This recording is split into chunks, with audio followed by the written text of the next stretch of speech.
Today we're going to talk about custody conferences, or what we call the wholesale deboning, or the butchering of fathers like cattle. Every parent that enters into the custody process in Lancaster County is immediately forced to undergo what's called a custody conciliation conference. And the ruse, the pretense on that is that maybe these parents can work something out before they go to hearing. Maybe there really isn't that big of a difference. So let's give them a chance with an arbitrator, neutral arbitrator. Now, do I need to say all these arbitrators are female? But let's get to the core of it. When the guy goes in there, and the woman goes in there, it's a 1-hour conference. We tried, we are not allowed to record it. We tried, we are not allowed to send advisors or arbitrators in on our behalf to witness and to support. When they go in there, they're told, you will get, quote, the standard, the, quote, status quo. The status quo in Lancaster is that the father receives 18% of the time and influence in the child's life, and the mother receives 82% based solely on genitalia. Exactly, solely, and that's it. There's a vagina on one side, she's awarded this. There's a penis on the other side. Excuse my French, but that's what it is. And that's what happens. And they were forced to go this process, and there is no witnesses. There's no testimony taken. If they don't accept this, they're told that they're going against the mother and they're going against the sister. How could they try to take a child away from the mother? Perhaps the mother's sick. Perhaps the mother has mental illness. It doesn't matter, because she's getting 82% when they walk out of that room.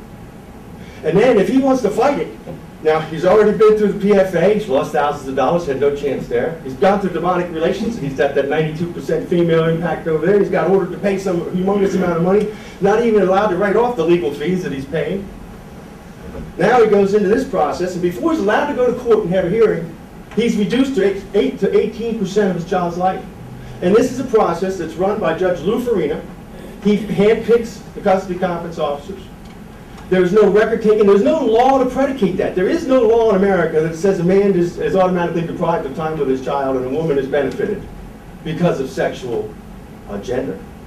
But that's what they do, and they do it every day, and they've done it for years. And it's wrong. Because then, once you've lost that, you can begin to fight. And you can spend tens of thousands of dollars trying to get back to what you should have had to begin with. Equal opportunity and time with your child. Not gender-based wholesale discrimination. These custody conference officers are handpicked by President Judge Lou Farina. Their instructions and marching orders are from President Judge Lou Farina. So I'm asking you, get a hold of Lou and ask him, where's the law that he bases this upon? Is he pretending he doesn't know this happens? If he's doing this, is he prepared to face the lawsuit that the county's going to face wholesale gender bias? And the children. Why are children? We know the fatherless impact on children. It's proven, it's demonstrated. Everybody's touting it. Obama, be better fathers. Well, for criminy sakes, get out of our way and let us be better fathers. Let us have access to our children. You wonder why you have a fatherless society. In this county, you're making fatherless children. First, I want to say that that man's right about a lot of things.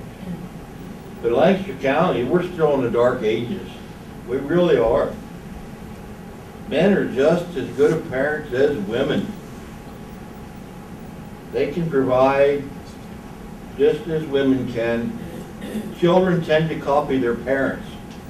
They usually copy the father or the mother. They're going to copy one or the other as they grow up. If the father's not around, that's not good. So I just want to say that man tells a lot of truth. And we should start listening. He's not an outsider. He's part of us. Whether we like him or not, we should listen to him. Respect him.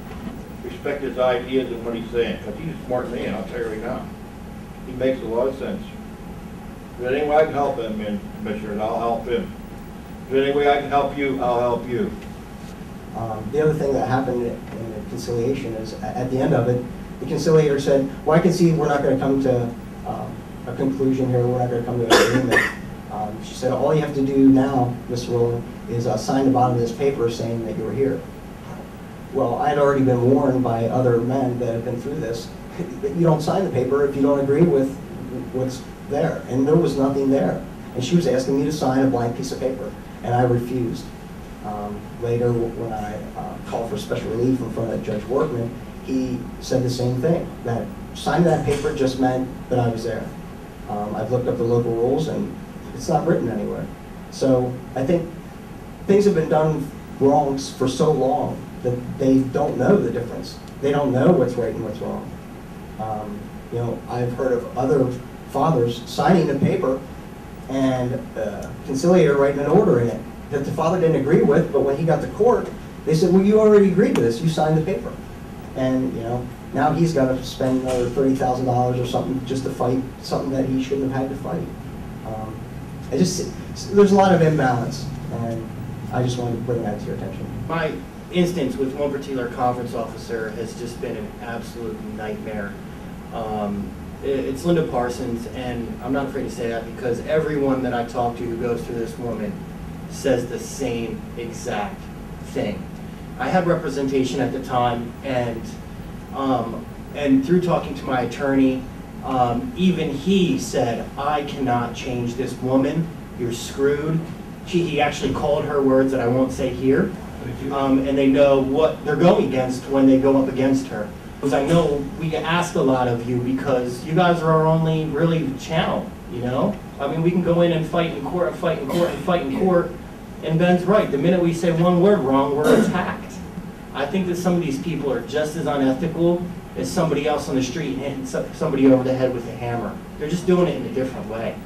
You know, they're clobbering me, they're beating me down. And it's not about the money. I don't care about the money.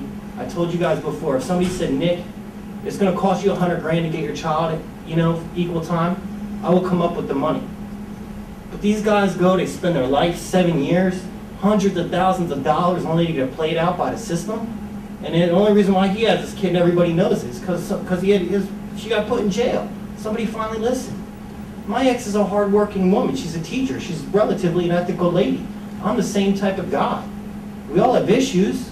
But to go in a custody conference process and just get hammered and hammered and hammered. I've done I've gone to father, you know, how to be a better father through programs in the city. I've jumped through every single hoop.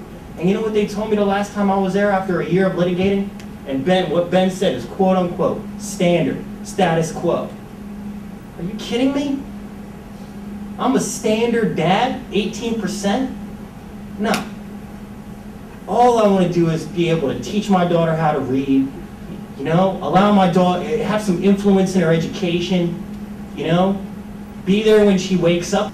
So I'm not allowed to see my daughter wake up and change her diaper in the morning because of some financial pressure I'll get from the state saying that she's got to be with mom so they can make money off of me. It's ridiculous, guys. And the only way that'll affect you is if it happens to you personally. But this is like, no wonder why guys go homicidal.